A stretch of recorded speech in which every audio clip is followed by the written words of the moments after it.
তিলোত্তমার বিচার চেয়ে প্রতিবাদ কল্যাণী এইমসের জুনিয়র চিকিৎসকদের। আরজিকর কাণ্ডে সরব রাজ্য থেকে দেশ বাদ যায়নি বিশ্বের একাধিক দেশও। সকলের একটাই দাবি, সঠিক বিচার এবং দোষীদের দৃষ্টান্তমূলক শাস্তি।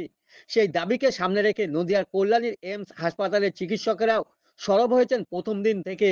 এরপর আজ এইমস হাসপাতালে সকালে 30 মিনিটের পেন ডাউন কর্মসূচি গ্রহণ করেন জুনিয়র চিকিৎসকেরা।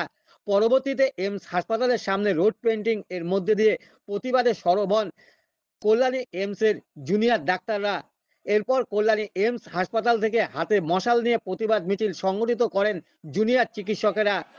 এদিন তারা কল্যাণী এইমস হাসপাতাল থেকে আইজার কল্যাণী পর্যন্ত এই প্রতিবাদী মিছিল সংগঠিত করেন। তাদের দাবি, 30 দিন অতিক্রান্ত হলো, এখনো বিচার হলো না। তবে তাদের আন্দোলন চলতে থাকবে যতদিন না সঠিক বিচার পাচ্ছে তিলোত্তমা। যদিও তারা একটি কেন্দ্রীয় আইনের দাবি জানিয়েছেন ডাক্তারদের সুরক্ষার জন্য, যাতে পরবর্তীতে ডাক্তাররা ভবিষ্যতে আর আক্রান্ত না হয়। সকালবেলা আমাদের আধ ঘন্টা একটা সিম্বলিক পেন ডাউন ছিল, যেখানে আমরা আমাদের ধর্ণা মঞ্চে গ্যাদার করেছি।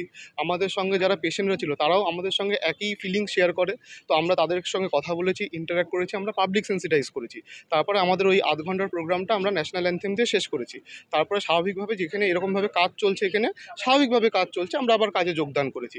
সব কিছু শেষে তারপরে আমরা বিকেলবেলা থেকে আমরা আরও যাতে একটা হিউজ লেভেলে পাবলিককে সেন্সিটাইজ করতে পারি, কারণ এই রাস্তার উপর দিয়ে সবাই আসে যায়, সবাই যাতে রেগুলার দেখতে পায় যে আমরা কি করছি, কেন করছি, মানুষ যাতে ভুলে না যায়, সেই কারণে আমরা একটা স্ট্রিট পেন্টিংয়ের একটা আয়োজন করেছি। এখনও পর্যন্ত এটা চলছে, প্রায় শেষের দিকে আপনারা দেখতে পাচ্ছেন। এরপরে এইটা কমপ্লিট হয়ে গেলে আমরা একটা র্যালি এখান থেকে আয়োজন করব, যেখানে আমরা এখানে রেসিডেন্ট ডক্টর, জুনিয়র এবং যারা যারা চাইবে, যারা আমাদের সঙ্গে ফিলিং শেয়ার করছে, স্বাভাবিকভাবে সবাই শেয়ার করছে, তো আমরা সবাইকে আহ্বান করছি আমাদের সঙ্গে একটা র্যালি করে আজকের আমাদের কর্মসূচি আমরা শেষ করব। এইমস কল্যাণীর ডাক্তাররা অনেকদিন আগেই ওপিডিতে আমরা যোগদান করেছি। আমাদের যে সমস্ত প্রোটেস্ট হচ্ছে সেগুলো সিম্বলিক হচ্ছে। তবে হ্যাঁ, যে মন্তব্য রাখা হয়েছে সেটা সত্যি অত্যন্ত নিন্দনীয়, কেননা আমাদের কলিগরাই ওয়েস্ট বেঙ্গলে বিভিন্ন মেডিকেল কলেজে বাধ্য হয়ে কিন্তু এই পেন ডাউন প্রোটেস্ট চলছে। কেউ শখ করে নিজের কাজকর্ম ছেড়ে দিনের পর দিন, রাতের পর রাত রোদের মধ্যে বসে নেই। সুতরাং সেটাকে এইরকম তাদের সেই বিচারের আর্জিটাকে এইভাবে ছোট করা মোটেই উচিত হয়নি। তিনি মাস মুভমেন্ট হলে সেখানে আপনার আনরেস্ট থাকবেই, কেননা সমস্ত মানুষ তাদের পেশা, জাতি, ধর্ম, বর্ণ নির্বিশেষে কিন্তু এই প্রতিবাদে নেমেছেন। সুতরাং এখানে কিন্তু প্রশাসনের উপর একটা চাপ সৃষ্টি হচ্ছে।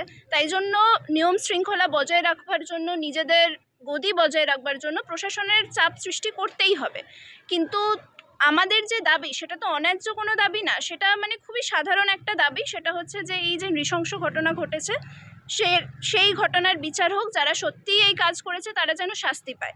আমার মনে হয় না যে আমরা বিশাল কিছু দাবি করছি যেটা পূরণ করা একেবারে অসম্ভব।